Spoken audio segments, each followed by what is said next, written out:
কিনতে পারবো আর কি। এটা হচ্ছে আমাদের মালটা চা ছিল না, এটা মালটা চা চা ছিল তো এটা আমাদের হচ্ছে মালটা চা। তো এখানে স্পেশালি এখানে মালটা চাটা কেন আমার তো ভালো লাগে, মালটার পরিমাণটা অনেক বেশি দেয় আর চায়ের কালারটা দেখেন যায়, চাটা খুব সুন্দর। ওভারঅল চাটা আমার কাছে খুবই ভালো লাগে, ব্যবসা এখানে এসে চা খাওয়া। রাজ কেমন লাগছে? ভালো খাই নাই টেস্ট করো।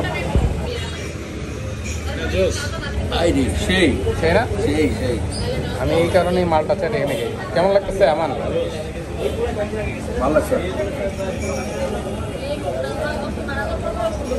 শেষ শেষ শেষ ভাই শেষ শেষ। আমার কাছে খুব ভালো লাগে এখানে হচ্ছে